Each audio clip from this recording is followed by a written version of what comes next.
बिस्मिल्लाहिर्रहमानिर्रहीम। और पत्ते ज्यादा। मैं सोचने लगी या अल्लाह पहले तो इतने पत्ते नहीं गिरते थे, ये आज क्या हो रहा है। इतने में आसिफ भी आ गए। अभी मैं खड़ी कभी दरख्त कभी फर्श पर पड़े पत्तों को देख रही थी कि आसिफ ने पूछा, क्या हुआ, क्यों ऐसे खड़ी दरख्त को घूरे जा रही हो। मैंने कहा दोबारा झाड़ू लगाई, लेकिन ये पत्ते। इन्होंने मेरी बात काटते हुए कहा, चलो चलो आइसक्रीम खा लो। मैं भी सर झटक कर इनके साथ अंदर आ गई। हमने आइसक्रीम खाई और बच्चों को लेकर बाहर सहन में आ गए, क्योंकि शाम हो रही थी। बाहर ठंडी हवा चल रही थी। हमने दरख्त के नीचे चारपाई बिछा दी और बैठकर बातें करने लगे। आसिफ की नजर फर्श पर पड़ी तो वो बोले, यार तुम वैसे ठीक कहती हो, बहुत पत्ते गिरते हैं। अच्छा मैं ऐसा करता हूँ, ये जो शाखें आगे की तरफ है ये ज्यादा कचरा करती हैं, इनको मैं काट देता हूँ। मैंने कहा हाँ ये आपने ठीक कहा, काट दे इनको, फिर इतना कचरा भी नहीं होगा। इन्होंने कहा तुम ये चारपाई एक साइड पर करो, मैं अपने दोस्त फरूक के घर से आरी लेकर आता हूँ, फिर इसे काट देता हूँ। मैंने कहा ठीक है, आप आरी ले आए। फरूक का घर बिल्कुल साथ था, वो जल्दी वापस आ गए। फिर इन्होंने एक शाख काटी और फिर जब दूसरी शाख काटनी शुरू की जो काफी बड़ी थी, आधा सेहन इससे ढका हुआ था। जो ही शाख कटी तो शाख के नीचे गिरते ही आसिफ के सफेद काटन के सूट पर खून के कतरे नजर आने लगे। मेरी खौफ के मारे चीख निकल गई। आसिफ ने घबराकर मेरी तरफ देखा तो मैं थर थर कांप रही थी। इन्होंने आरी उधर ही फेंकी और मेरे पास आए। क्या हुआ, मेरे मुंह से आवाज नहीं निकल रही थी। मेरा दिल धक धक कर रहा था। अरे क्या हुआ, कुछ तो बताओ। मैंने मुश्किल से आवाज निकाली, वो खून आपके कपड़ों पर। इन्होंने जब अपने कपड़े देखे तो जगह जगह खून के छींटे पड़े हुए नजर आए। वो बोले ये खून किधर से आ गया। वो भी कुछ परेशान दिखाई देने लगे। इतने में किचन से कुछ चीज गिरकर टूटने की आवाज आई। आसिफ किचन की तरफ बढ़ने लगे तो मैं भी इनके साथ गई। किचन में जाकर देखा तो कांच का जग टूटकर किरची किरची हो चुका था। इसे देखकर तो मैंने रोना शुरू कर दिया, क्योंकि पानी वाला जग नीचे फर्श पर गैस के सिलेंडर के साथ ही मैंने रखा था। तो फिर ये कैसे टूट गया, जबकि आवाज तो ऐसी आई जैसे कोई ऊपर से चीज नीचे गिरकर टूटती है। मैंने रोते हुए आसिफ को जग के बारे में बताया तो आसिफ भी परेशान हो गए। यार तुम ठीक कहती हो, जग तो हम खाना खा के गए तो यहाँ ही गैस सिलेंडर के पास रखा हुआ था, फिर ये टूटा कैसे और ये खून कैसा है। या खुदाया ये क्या माजरा है। अभी हम इसी बारे में सोच रहे थे कि मेरे बेटे असफन की जोरदार चीख सुनाई दी। हम दोनों बाग के बाहर गए तो इसकी गर्दन चारपाई से नीचे लटकी हुई थी और वो बेहोश हो चुका था। मैंने इसको उठाया और आवाजें देने लगी, असफन बेटा आंखें खोलो, मगर इस पर कोई असर ना हुआ। तो मैं फूट फूट कर रोने लगी। आसिफ ये देखो मेरे असफन को क्या हो गया है। आसिफ इससे बोलो ना आंखें खोले। मैं मुसलसल रोई जा रही थी। आसिफ ने मुझे तसल्ली दी, हमारे बच्चे को कुछ नहीं होगा, चलो हम इसे डॉक्टर के पास ले चलते हैं। जल्दी से इसे डॉक्टर के पास ले गए तो डॉक्टर ने चेक करने के बाद इसे कुछ इंजेक्शन लगाए और बोला ये साथ वाली मस्जिद में कारी सादक साहब होंगे, इनसे दम करवाओ। मेरे ख्याल में बच्चा डर गया है। हम दोनों जल्दी से बाहर निकले। असफन को आसिफ ने उठाया हुआ था और मैंने सुमन को। अभी हम मस्जिद के बाहर पहुंचे तो फरूक की कॉल आ गई, यार आसिफ किधर हो तुम, तुम्हारे घर का तो गेट भी खुला था और दरवाजे भी खुले हुए थे, किधर गए हो आप लोग, कम से कम दरवाजे तो बंद करके जाते। आसिफ ने कहा यार असफन की तबीयत खराब हो गई, इसे लेकर डॉक्टर के पास आए हैं।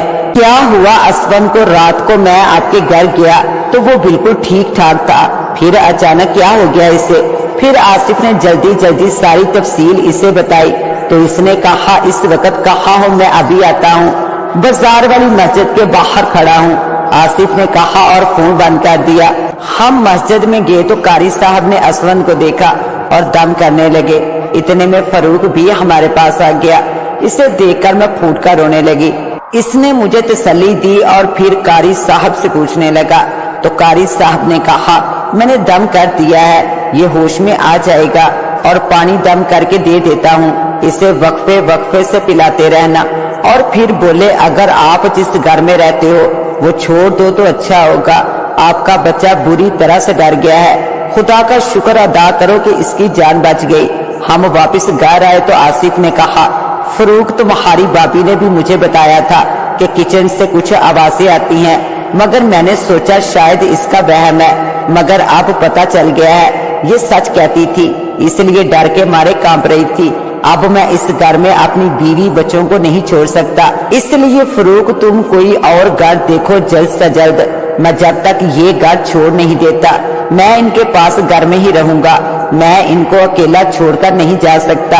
ठीक है आसिफ, मैं 2 दिन के अंदर कोई और घर देख लूंगा। फरूक ने हामी भर ली। इतने में असवन को होश आ गया, लेकिन इसकी आंखें ऐसी थी कि लाल सुर्ख जैसे खून हो। मैंने घबराकर आसिफ से कहा, इसकी आंखों को क्या हुआ, जरा देखो। आसिफ ने इशारा करके मुझे चुप करवा दिया। मैंने आसिफ से लेकर असवन को अपनी गोद में लटाया और इससे पूछने लगी, मेरा बेटा क्या खाएगा, मगर वो कुछ बोल नहीं रहा था, बस सिर्फ मुंह की तरफ देखता रहा। मैंने जल्दी से अंदर फ्रिज से जूस निकाला तो इसने पीने से इनकार कर दिया। मैं बार बार इसका मुंह चूम रही थी। फिर आसिफ ने इसे दम किया हुआ पानी जबरदस्ती 2-3 कतरे पिलाया तो 10 मिनट के बाद इसकी हालत थोड़ी बेहतर हुई तो इसने आधा गिलास जूस पी लिया और उठकर बैठ गया। मैंने और आसिफ ने खुदा का शुक्र अदा किया कि इसकी हालत थोड़ी बेहतर हुई तो फरूक ने इसे उठाया तो वो इसके पास चला गया तो हमने थोड़ा सुकून महसूस किया। फरूक भी इससे बहुत प्यार करता था क्योंकि वो माशाल्लाह था ही बहुत खूबसूरत, सेहतमंद, मोटी मोटी आंखें, गोल मटोल चेहरा।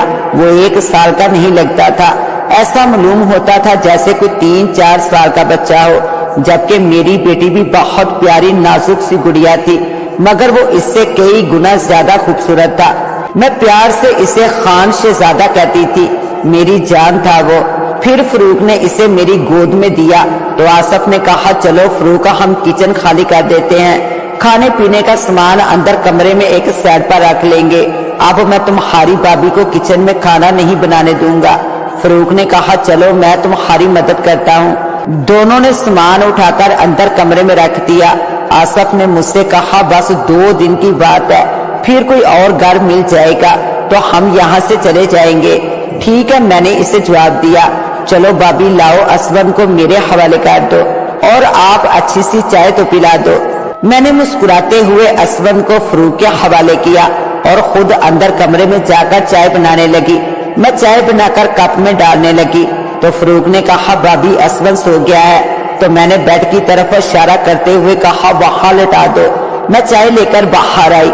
हमने चाय पी और मैं कप धोकर अंदर रखने ही गई तो असवन के मुंह से आवाज आ रही थी जैसे कि आहिस्ता आहिस्ता रो रहा हो। मैं जल्दी से आगे बढ़ी तो देखा असवन छत को घूर रहा था और आवाज भी निकाल रहा था। मैंने इसे आवाज दी, असवन मेरा चांद क्या कर रहा है, आजा अपनी मामा के पास। मगर इसने मेरी तरफ नहीं देखा, बस छत को घूरता रहा। मैंने आसिफ को जाकर बताया तो वो भागकर आए। इन्होंने इसे उठाया, बस उठाने की ही देर थी कि वो दहाड़े मार मार कर रोने लगा। हमने बहुत कोशिश की कि इसे चुप करवाने की, मगर वो चुप ना हो सका। वो बार बार छत को घूरता और जोर जोर से रोता।